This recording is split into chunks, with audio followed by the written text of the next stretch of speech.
Let us see the concept of cross multiplication method in case of ratios. Let us see a problem. In a class, the ratio of number of boys and girls is 5:4. If 12 boys and 8 girls joined newly, the ratio becomes 4:3. Find the total number of students in the class initially. See, in the previous problems, the number of boys and girls joined newly was same, but here this is different. So in such cases we use the cross multiplication method in ratios. So let us understand the cross multiplication method in ratios. Boys and girls, initial ratio is 5:4. Now 12 boys are joined newly and 8 girls joined newly. Then the ratio becomes 4:3. Now, how to calculate the total number of boys or total number of students in the class initially is, see here, first we need to multiply 5 and 3, then 4 and 4. So you can see here 5 into 3 is 15, 4 into 4 is 16. Now take the difference. 16 minus 15. Bigger minus smaller. 15 and 16 we have. So 16 minus 15. This is equivalent to, now multiply these two terms. 12 into 3, 36. 8 into 4, 32. We got 36 and 32. You can see here we have same signs. Remember one thing, if you have same signs, you subtract. If you have same signs, you subtract. If you have opposite signs, then you add. In this case, we have same signs, so we will subtract. So bigger minus smaller, 36 minus 32. So we get 1 is equivalent to 4. Now, here in this case, we need to always multiply to the base ratio.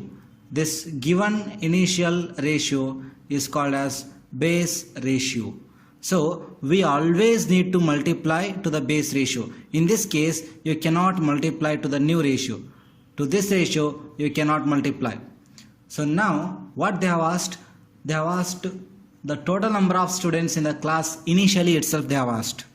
How many boys we have? 5 boys. 1 equivalent to 4 means 5 is equivalent to 5 into 4, 20. We have 4 girls. 1 is equivalent to 4 means, so 4 is equivalent to 4 into 4, 16. So now we got 20 boys and 16 girls initially. So total number of students is what? 36. Or also you can do directly. You can take 5 plus 4. 5 plus 4 is 9. So 1 is equivalent to 4 means 9 is equivalent to 36. So I can solve by this method also. If they have asked the number of students in the final case, in such case what you should do is, first you need to calculate the total number of students initially, that is 36. Then you need to add 12 and 8. So 36 plus 12, 48 plus 8, 56. It would become 56. You cannot multiply this 1 is equivalent to 4 ratio to the new case. You have to multiply this ratio only to the base ratio. So in this example, he has asked total number of students in the class initially. So the number of students is 36. This concept of cross multiplication is very, very important. Most of the questions in the chapter ratio and proportion can be solved using the concept of cross multiplication method. Let's see one more problem. In a class, ratio of boys and girls is 6:5. If 3 boys and 1 girl left the class, the ratio becomes 9:8. find the total number of students remaining in the class. So let us write the ratio. So the base ratio is 6:5. This is your base ratio. 3 boys and 1 girl left. So minus 3 and minus 1. 3 boys left and 1 girl left. The new ratio will become 9:8. Now multiply 6 8s are 48 and 9 5s are 45.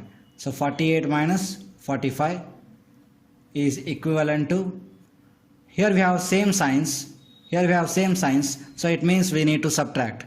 8 3s are 24, 9 1s are 9, 24 minus 9. So here 3 is equivalent to 15, so 1 is equivalent to 5. In that case, what is the total number of students in the initial case? It is 6 plus 5, 11. 1 is equivalent to 5 means what? 11 is equivalent to 55. Now, what they have asked? The total number of students remaining in the class. Out of 55, 3 boys and 1 girl. It means 4 students left the class. Total number of students remaining in the class is 51. Let's see one more problem. In a class, the ratio of number of boys and girls is 10:7.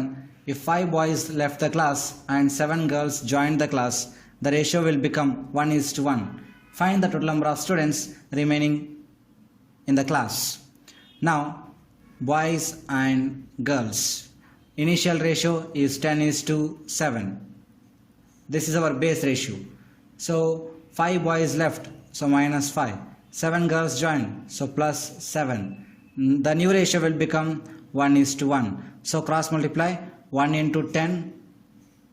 1 into 10 is 10 minus 1 into 7 is 7. So 10 minus 7 is equivalent to, so 1 into 5 is 5 and 1 into 7 is 7. We have opposite signs. So if you have opposite signs, you need to add. So I will add 7. 10 minus 7 is 3 is equivalent to 7 plus 5 is 12. So 1 is equivalent to 4. What they have asked? Find the total number of students remaining in the class. So initially we had 10 plus 7. 10 plus 7, that is 17. 1 is equivalent to 4 means 17 is equivalent to 68. So initially we had 68 students. Out of that 5 boys left and 7 girls joined. So what do you get here? 68 minus 5 plus 7 is plus 2. So total 70. So 70 students are remaining in the class.